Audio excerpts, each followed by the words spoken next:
Hello friends, welcome back to my YouTube channel के RJ info. दोस्तों, क्या आप सोच सकते हैं कि अगर कोई पंछी किसी एरोप्लेन से टकरा जाए तो क्या होगा?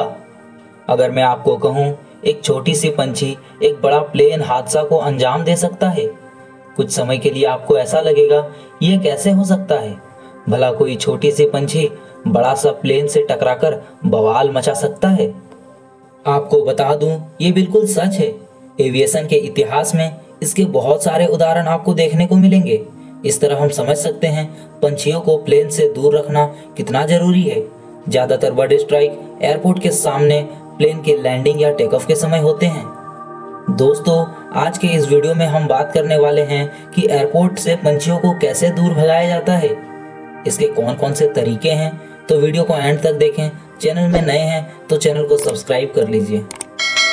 आपको बता दूं, एविएशन के इतिहास में बहुत सारे बर्ड्स एरोप्लेन से टकराकर बड़े बड़े घटनाओं को अंजाम दे चुके हैं, जिसमें से बर्ड स्ट्राइक का सबसे बड़ा एग्जाम्पल यूएस एयरवेज फ्लाइट 1549 है, जब प्लेन टकराया था पंछियों के झुंड से। इस घटना की वजह से प्लेन के दोनों इंजन डेड हो गए थे।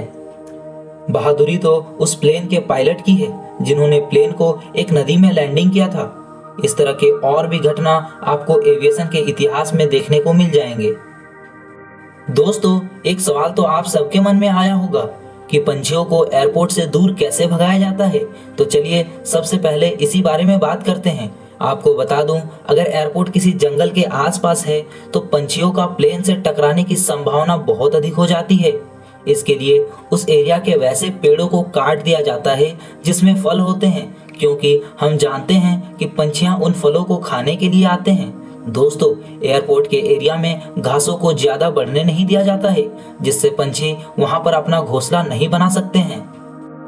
अब मैं आपको बता देना चाहता हूं कि एयरपोर्ट के आसपास के जगहों में वैसा लिक्विड का यूज किया जाता है जो पंछियों को बिल्कुल भी पसंद नहीं होता है, जिससे पंछियों को ऐसा लगने लगता है कि यह वातावरण उनके लिए ठीक नहीं है, और इस तरह वो उस जगह को हमेशा के लिए छोड़कर चले जाते हैं।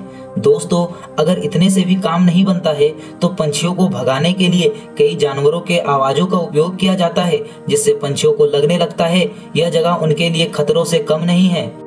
दोस्तों, आपको बता दूं, कभी कभी इन सारे तरीकों से भी पंछियों को एयरपोर्ट से नहीं भगाया जा पाता है। आखिरकार पंछी के पास भी अपना दिमाग है। शायद उन्हें यह पता चल जाता है कि ये तरीके सिर्फ उनको यहाँ से भगाने के लिए यूज किया जा रहा है। इसलिए वैसे एयरपोर्ट्स जहाँ बर्ड स्ट्राइक होते रहते हैं, वहाँ पर असली में जंगली जानवरों को रखा जाता है, जैसा कि चिड़ियाघर में होता है। दोस्तों, ये वो तरीके थे जिससे पंछियों को डराकर या उसे बुद्धू बनाकर एयरपोर्ट से भगाने के लिए है। लेकिन जैसा कि मैंने आपको पहले बताया कि बर्ड्स के पास भी अपना दिमाग है, जिससे वो बहुत कुछ सोच सकते हैं। कुछ समय के बाद शायद उन्हें यह पता चल जाता है कि जानवर जो हमें डरा रहे हैं ये तो पिंजड़े में हैं और ये कभी निकलते भी नहीं, इसलिए ये हमारे लिए खतरा नहीं है।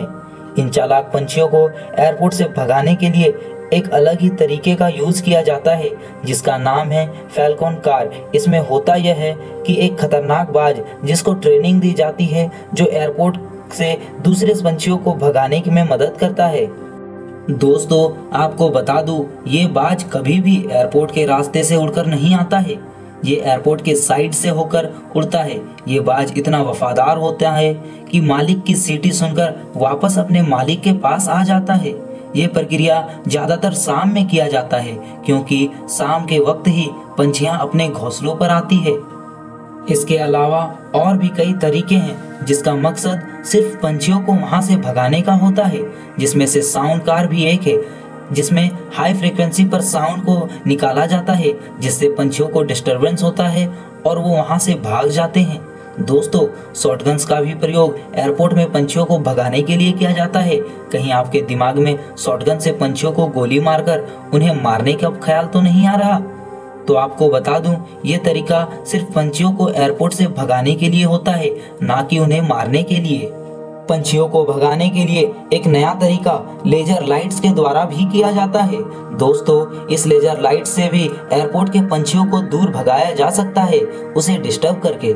ये तरीका बहुत आसान और सही तरीका है, क्योंकि इससे आसपास के लोगों को डिस्टरबेंस बिल्कुल भी नहीं होता है और ये नॉइस पोल्यूशन को भी बढ़ावा नहीं देता है।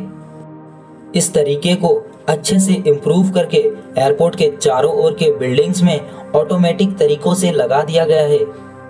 इस टेक्नोलॉजी में कैमरा से पंछियों को देखकर उन पर लेजर लाइट्स का इफेक्ट दिया जाता है, जिससे पंछियां डिस्टर्ब हो जाती है और आखिरकार उन्हें एयरपोर्ट का एरिया छोड़कर जाना पड़ता है। इस तरह हम बर्ड स्ट्राइक से बच सकते हैं। दोस्तों, आज की वीडियो में हमने जाना कि कैसे एयरपोर्ट से पंछियों को भगाया जाता है। वीडियो पसंद आए तो लाइक करें, नहीं पसंद आए तो डिसलाइक करें और हाँ, एक कमेंट जरूर करें और हमें बताएं कि इनमें से कौन सा तरीका आपको सबसे अच्छा लगा एयरपोर्ट से पंछियों को भगाने के लिए। और अगर आप हमारे YouTube चैनल KRJ Info में नए हैं तो प्लीज चैनल को सब्सक्राइब कर लीजिए। मिलते हैं एक नई इंटरेस्टिंग वीडियो के साथ, तब तक के लिए टेक केयर।